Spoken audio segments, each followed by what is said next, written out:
And now, if we may return to an angle concerning Harvey Lee Oswald, who has been arrested, who has been charged with the murder of a Dallas policeman and will be charged, by word of the district attorney in Dallas, with the murder of President Kennedy.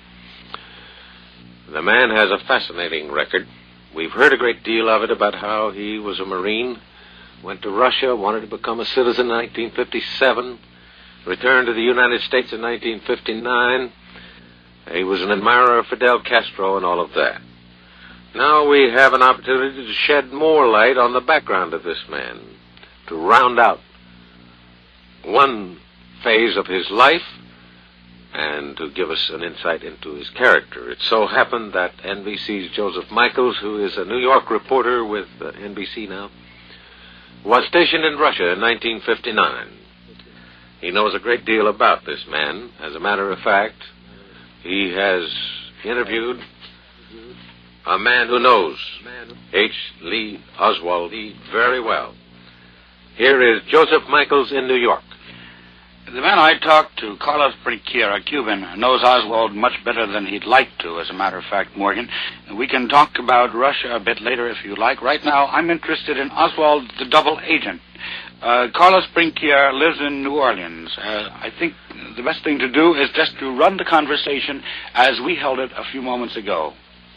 Mr. Bringuier, you are a member of the Cuban Students' Directorate in New Orleans, is that right? Yes, sir. I'm the local delegate here in New Orleans. What does your organization do? Well, we are an underground organization, an exile organization of students who are fighting against Castro communism, and we are raiding installations in Havana and trying to free Cuba. I understand that you have had some contact with Mr. Oswald. Is this right? That's right. You're right. When did this take place? Well, this started in the beginning of August this year. Mr. Oswald came to my office here in the city of New Orleans and offered me his service as ex-Marine of the United States to fight against Castro, or to train us to fight against Castro. What did he say he could do for you? Well, he said that he has a lot of experience as ex-Marine, and if in any moment we need persons to fight against Castro, he could fight by himself, or if not, he can show us how to fight because he has guerrilla training and all those things. What did he say was his interest in helping you?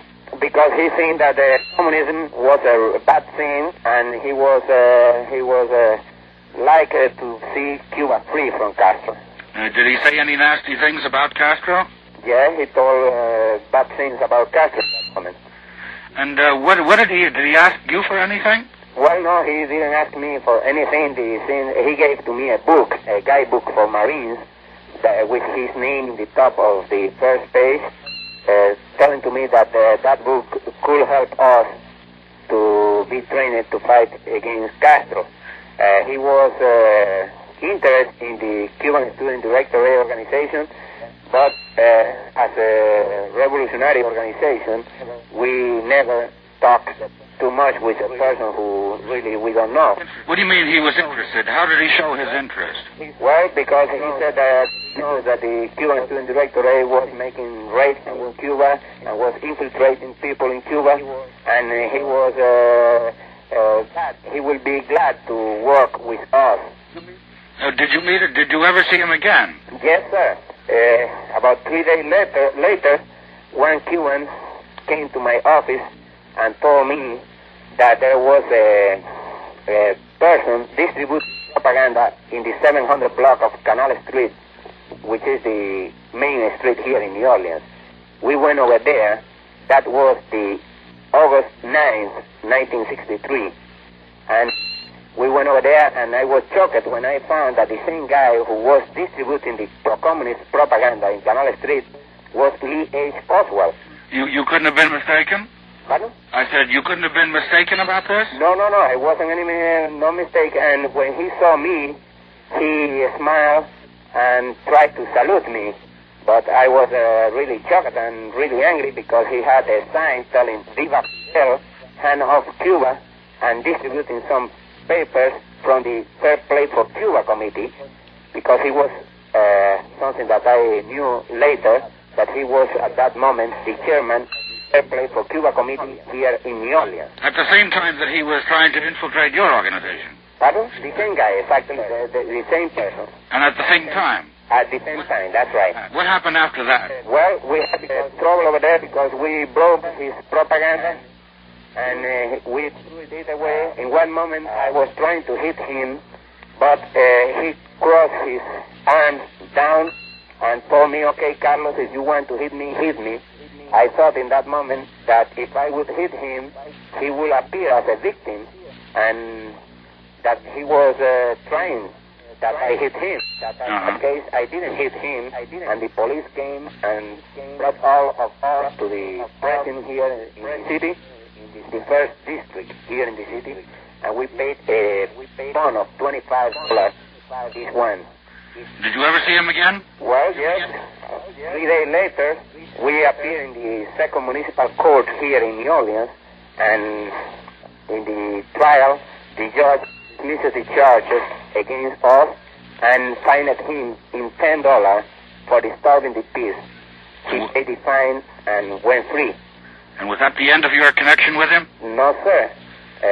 A few days later, one newsman, Bill Stockey, from here from New Orleans, contacted me because he wanted to know his address, the Oswald addresses, and I gave him, and the newsman told me that he will make an interview of Mr. Oswald.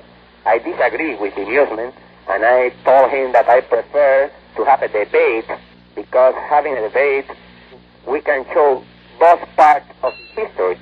And the newsman agreed with me, and we held the debate on August 21st, 1963, at WDSU Radio here in New Orleans. Is that the debate that we have already heard on NBC? That's right. Well, thank you very much, Mr. Bringuier. You are welcome, and I'm sorry very much of Cubans about what happened.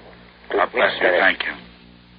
Well, Joe Michaels, that interview you had a few minutes ago with the Cuban anti-Castro man is, I think the title of it should be The Double Agent Exposed.